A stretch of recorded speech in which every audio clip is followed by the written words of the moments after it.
Welcome to the Earth Keepers podcast. This podcast is for people who seek new and better ways to love and care for the earth. It's a podcast for anyone who is deeply concerned about the harm being done to the environment on a local and global level.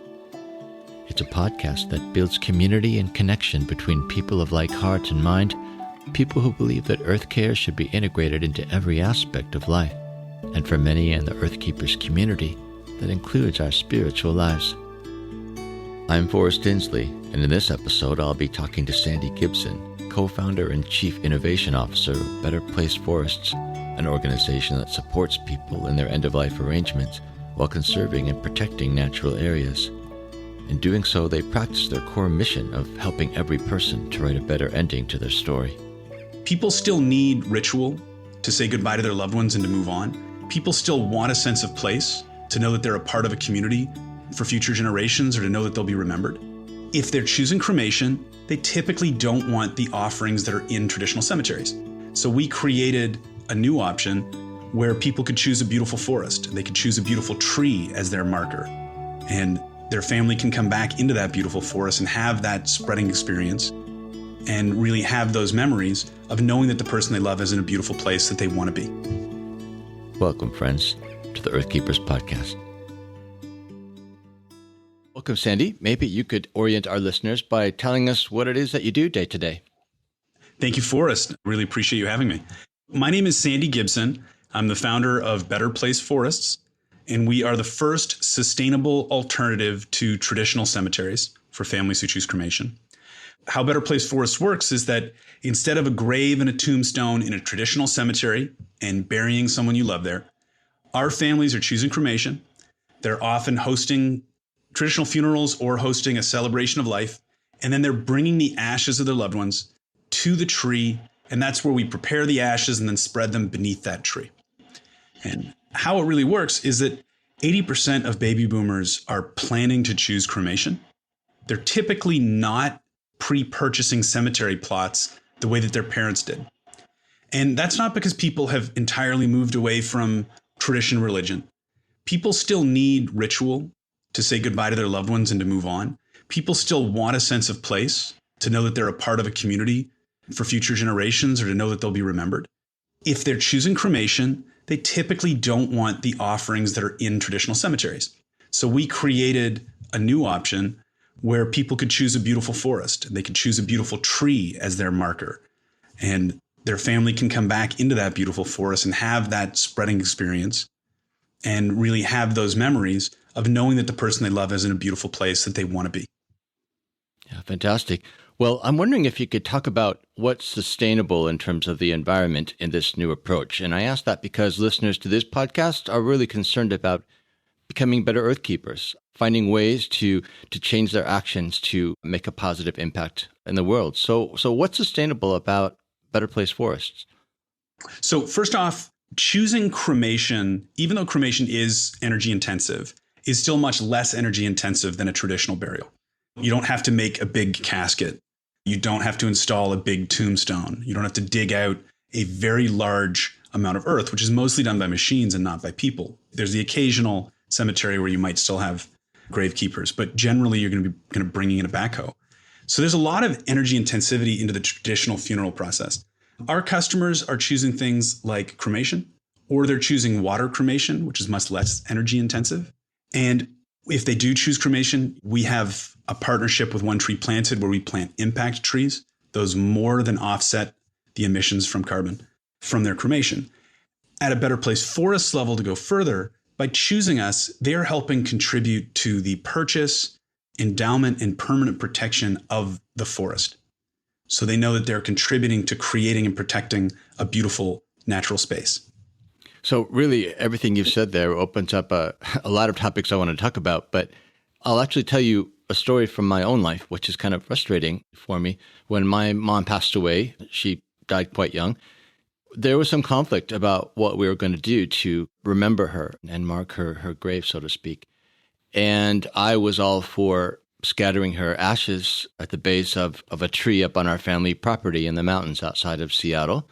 But for the older generations, that was just too much. They really needed a place to go to, a place to visit on a regular basis. So In the end, she was cremated according to her wishes, but then buried in the family plot, which is here in an urban area of Seattle. The irony is that after a couple of decades passed, we had to sell that land. And in the end, they cleared that land. So in the end, my grandparents were correct, right? I mean, it would have been kind of a disaster for us as a family if they had listened to me in the long run. But it does point to, I think, some of the things that Better Place Forests are doing. Your story is very similar to why we started Better Place Forests and my personal experience. My father died of a stroke when I was 10.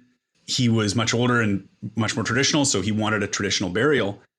If it had been 15 years later, I'm sure he would have wanted his ashes spread on our family cottage up by the lakes in Ontario. A year later, my mom died. So I spent my life going back to their grave in a cemetery, and having that place was important. I think when grandparents say things like, I want them to be in a cemetery, I want a place to go back to, I think often many people come, particularly if they're environmentally inclined, with a negative association with cemeteries. They often see them and they see concrete, they see tombstones, they see grass. They don't see it as a natural place and they want to be in nature. And I think that's very important. At the same time, people often forget the importance of that permanence. I like knowing that my parents' names are on a tombstone somewhere. I like the idea that 100 years from now, someone's going to see Douglas Gibson and wonder who Douglas Gibson was and wonder what his story was, and see Ann Gibson and wonder what her story was. I wish their story could be told better than a tombstone in a crowded cemetery. And that's why we started Better Place Forests, is really to solve both of the problems that you and your family dealt with, which is how do you give people a place to come back to? How do you give people a place to be together in a family plot? And family plots in many cities are hundreds of thousands of dollars. It is very, very hard to buy a 10-person contiguous plot anymore. At the same time, how do you want to be somewhere beautiful? And what's important that we've discovered is some of our customers, when they hear nature, they're driven towards conservation. They're driven towards protection, legacy, and sustainability. Others, their first instinct is beauty. They hear nature and they go, oh, the most beautiful places I've ever been are in nature. And to me, what's really important is that both of those are noble instincts and they both support each other. Whether someone's looking for beauty, whether someone's looking for a legacy of conservation, they're going to get both. And I think that's really important to me. So we created a place that could solve all of what your family wanted for your mom. And when I hear about the story of selling the property and getting clear cut, that is really, really common.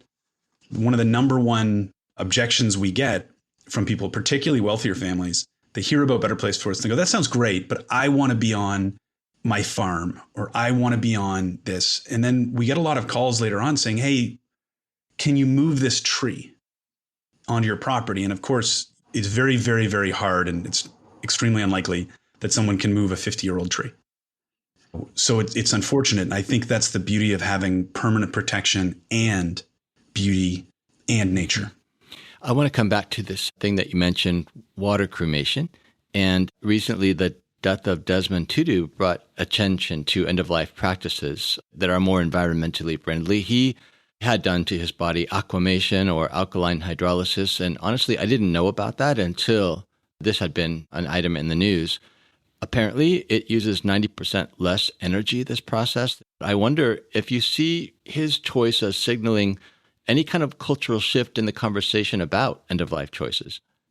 There's two parts to that. First is water cremation, and the second is how is the discussion around end-of-life changing? And let me answer the first one. Water cremation is great.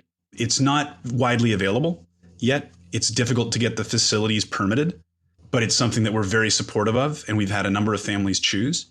And the end result of water cremation is that the bones still come out as bone ash. You know, it's important whether it's flame cremation or whether it's water cremation. The ashes that you see are small bone fragments. It's the remains of the bones. In either case, the rest of the organic matter either is dissolved or it's burned away. And those bone ashes are very good in nature. They need to be mixed with local soil. They need to be mixed at the right ratio, and they need the bacteria in that soil to break them down before they become nutrients for the soil. But it is effectively very similar to bone meal. So it will become part of nature much faster than a traditional body would, for example. And some people choose recomposition. which is legal in Washington. It's one of the few states where it is. And I think that's fabulous as an option. But all those options are things that we support and very much believe in. We think people should be able to choose their form of disposition, and then they should still be able to choose being in a beautiful forest. By recomposition, just to clarify, what do you mean by that? Recomposition is a naming for body composting. It's a process where the body goes into a vessel, typically for around 20 to 30 days, sometimes less, sometimes more, where the body will break down into soil quite quickly. So it directly produces soil, whereas water and flame cremation produce ash that needs to be mixed with soil before it breaks down into nutrients. The second question on Desmond Tutu and are people changing their way of thinking about death?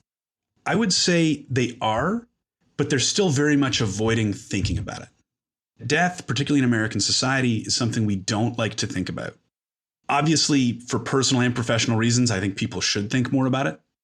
One of the things that I grew up noticing was how incredibly rare it was for me when talking with my friends that they had ever experienced death at a very close level. Death is often something that people don't want to think about and they don't know about it. And they want to make a decision like it's an afterthought. Whereas I think it's very important to think about death for two reasons. First, I think knowing that you're going to die helps you be a little more intentional about how you want to live. And second, I think people need to remember that those last moments of your life, the people who love you, they will never forget those moments. I often say, I can never forget each of my parents dying. I will never forget their funerals. And I will never forget the image of their final resting place. And all of those, I think, could have been much better. That is an opportunity for you. They often say that there's two things that bring together everyone who loves you, your wedding and your funeral. People spend a lot of time on the wedding, and I think they should spend more time on the funeral. My uncle was very intentional with his funeral. He saw my mom, his younger sister, die when she was 46. And so he had prostate cancer for a long time. He had a very well thought out funeral plan. And the night before the funeral, he wanted something very specific. He wanted his 6 kids. He wanted me and my brother, and he wanted a few of his cousins, and only those people, to get together at his house. He wanted his body to be there. And he wanted us to tell his favorite jokes, drink his favorite wines, beers, and whiskeys, which was funny because he had terrible taste in beer, and eating his favorite cheeses of Stilton and Jarlsberg. That is not expensive for a funeral, but it is one of the best memories I have of my uncle. And he wasn't physically there, but he said, "This is how I want you to remember me." And I will always have that memory with him of that beautiful moment. So I think that the intentionality can lead to these better experiences for families. Mm-hmm. Well, death, of course, has everything to do with religion. So when you think about the times when you've had to engage the religious beliefs of your clients, what have been some of the more difficult moments, and how have those encounters maybe shaped the way that Better Place Forest engages the spiritual beliefs of clients and potential clients? Religion is always a difficult topic. I think the main thing where religion can get difficult is with family. Often people can get very, very traditional after someone dies. And where the hardest times I've seen are where someone expressed a desire for what they wanted and didn't tell their family. And their family's coming in going, "No, I know them. I know exactly what they would have wanted."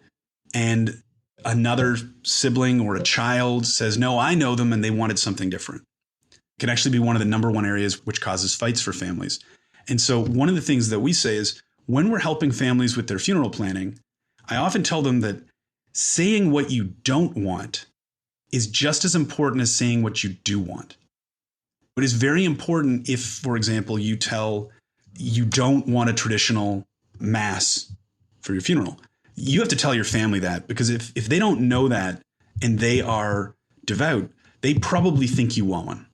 I was helping a customer plan some of her funeral decisions recently, and they weren't traditional funeral decisions like where am I cremated, that thing. It was more, she just wanted to think about a celebration of life and how she'd be remembered. And she specifically said, "I don't want a traditional funeral. So what can I do?" And after we talked through it, it was really fun. I said, "Well, who's going to be there?" And it was her nephews and her nieces and some of her best friends. I said, "Do you want to be indoors or outdoors?" And it was very important she was outdoors. I said, "Okay, where does your family live?" And she lived in Northern California. So she said, "So I want it to be there. What are your favorite foods and favorite drinks?" She said, "Drinks? Tequila." I like margaritas. I said, okay. And what's your favorite food? She's like, I just like grilling. And by the end of that conversation, we realized that her memorial, her goodbye, her celebration of life should be an afternoon barbecue in a park. And when we were going through it, she was a devout Catholic. I said, do you want a traditional funeral? She said, I really don't want a traditional church funeral, but I do want to invite my priest. And there's two nuns I've always really liked. I would like them to be there. And I thought that was just a beautiful tie of tradition and religion with something new. She had the people that she wanted together to remember her. She has them drinking her favorite drinks, eating her favorite food, and still has her connection to the faith. That is how I think religion can fit in. I think there's kind of unlimited possibilities, and we just have to be flexible at how to make them happen. Other families have a full traditional funeral, and then they're cremated, and then they have a celebration of life. Our chief real estate officer, he wants a full-on after party in Montana with all of his favorite drinks, all of his favorite foods, catering trucks, and he wants the best party of his life. He's just not going to be there. I love that plan. Maybe you could talk about how Better Place Forrest started in the first place. I mean, what were some of the early influences and experiences that led you to do the work that you're doing today? So I've always been an entrepreneur.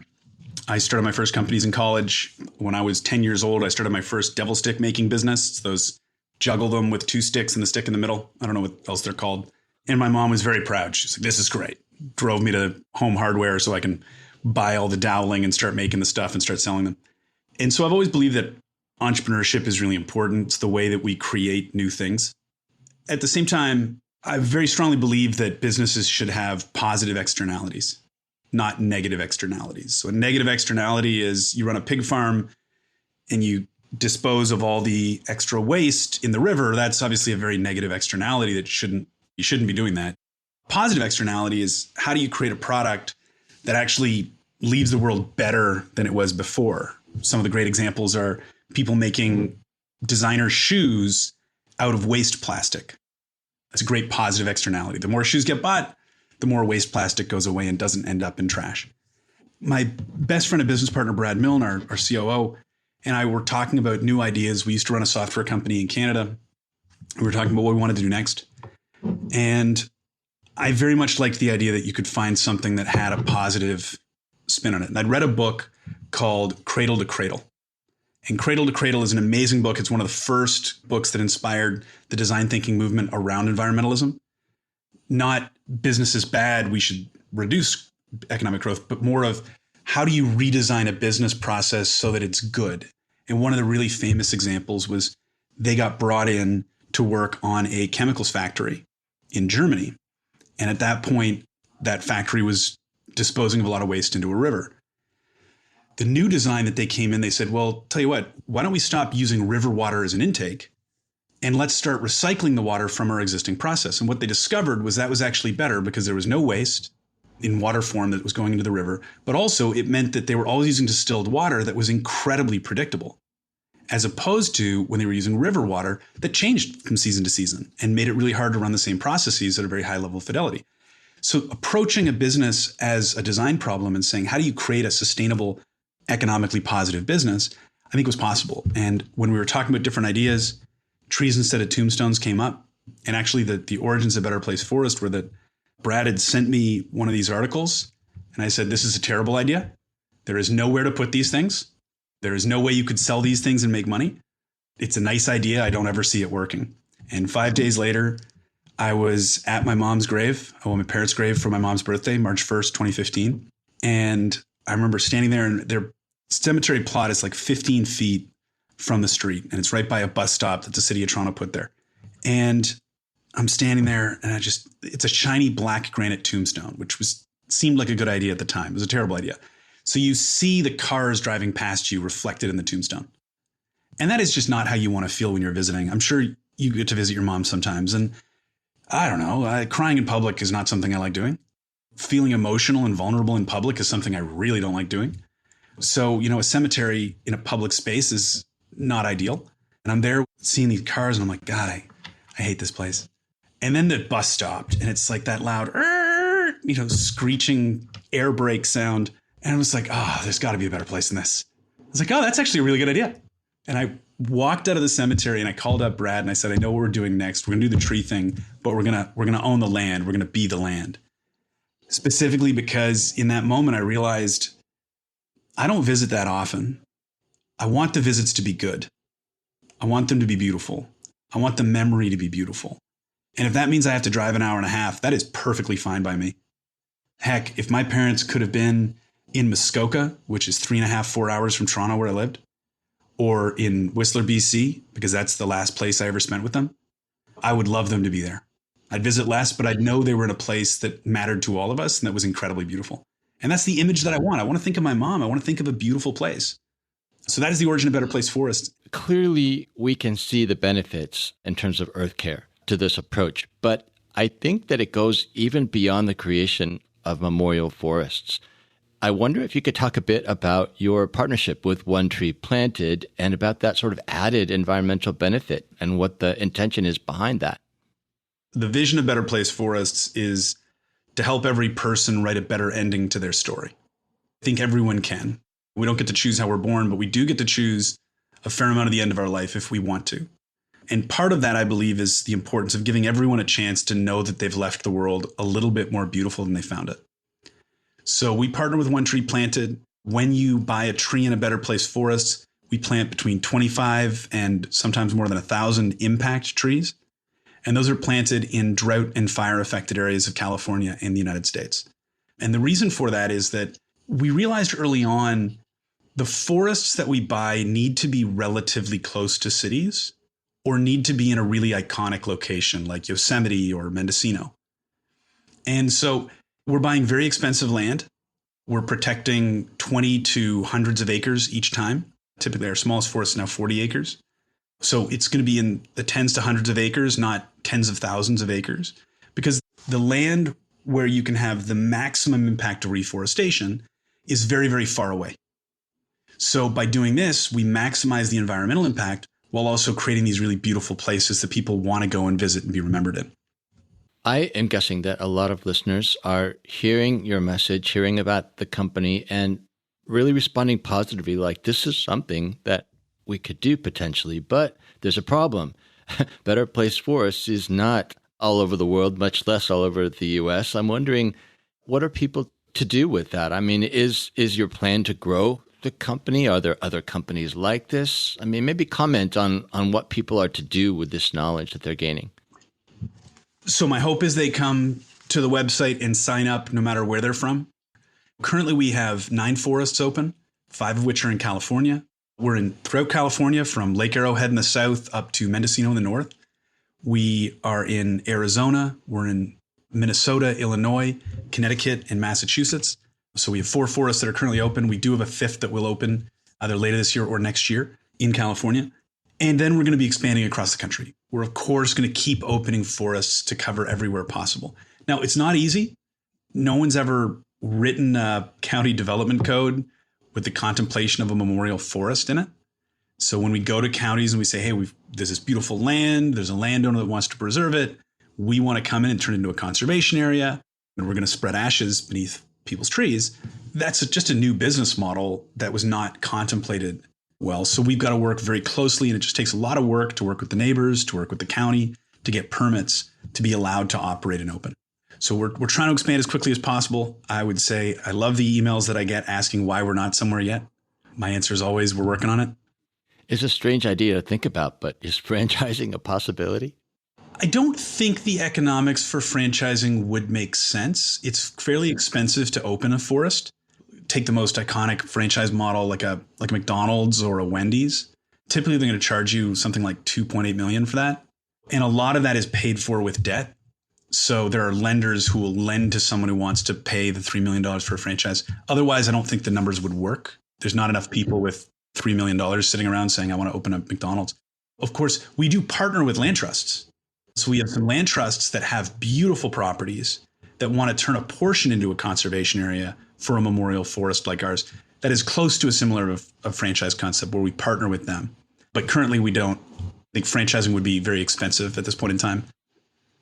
Well, the fact is that the listeners to this podcast are really from a global audience. So we have people on every continent who listen to this. So I'm wondering if you could help us with the potential takeaways from this conversation for them. Like, what difference could the things that we're talking about make to them as they think about end-of-life planning? So I think the single most important thing for everyone to remember is that when you die, every single person who loves you is going to remember that moment and the moments afterwards for the rest of their lives.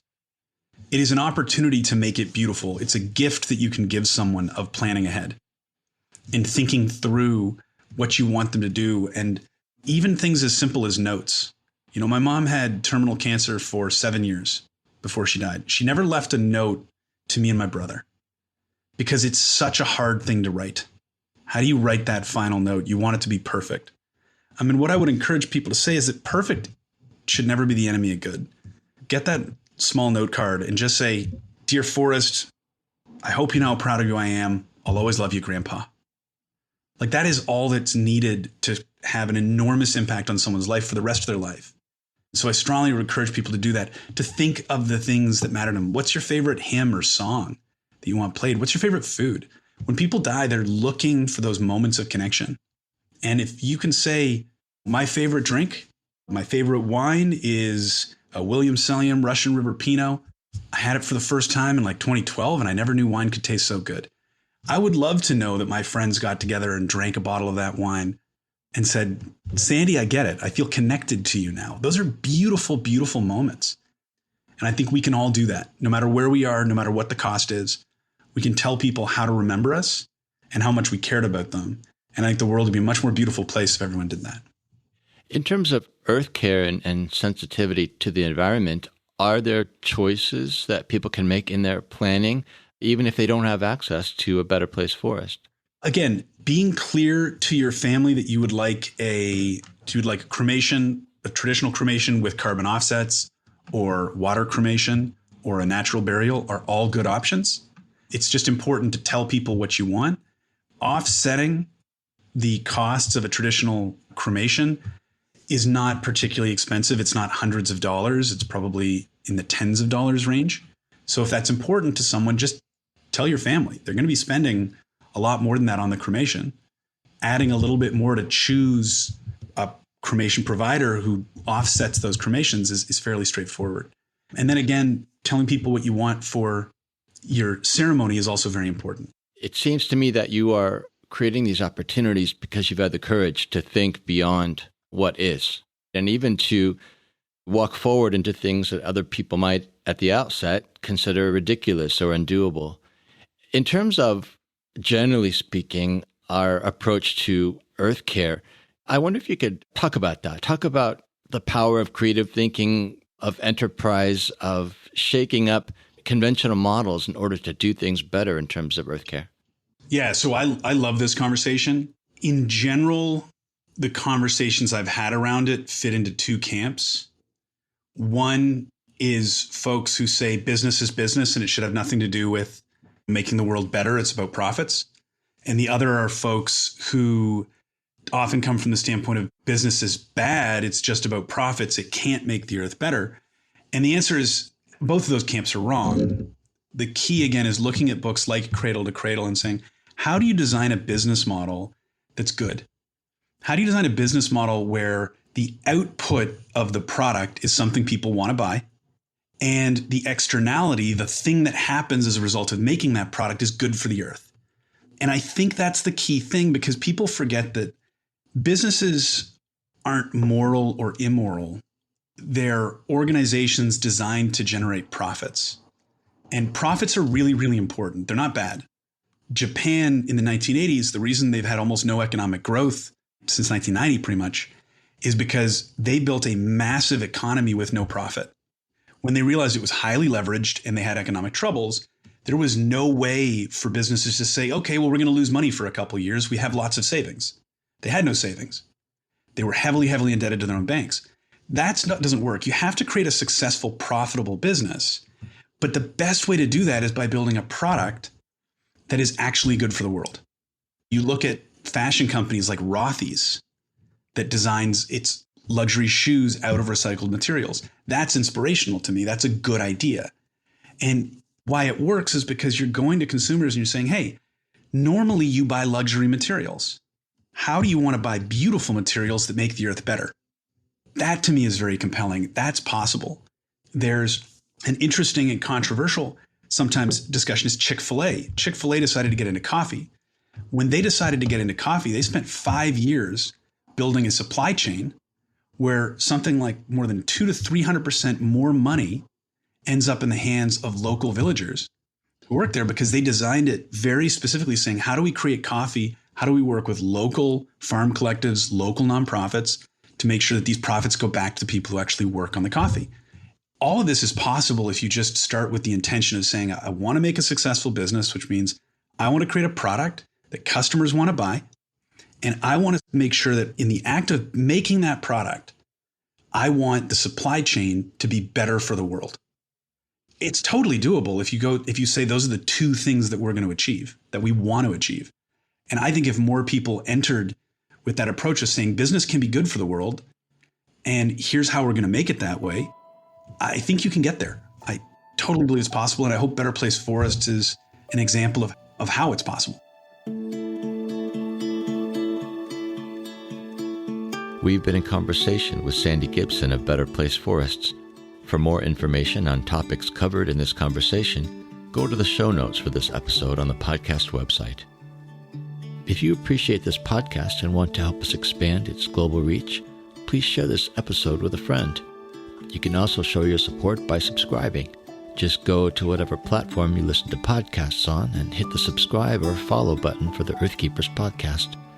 Finally, it would be very helpful if you could leave a review on Apple Podcasts or Stitcher.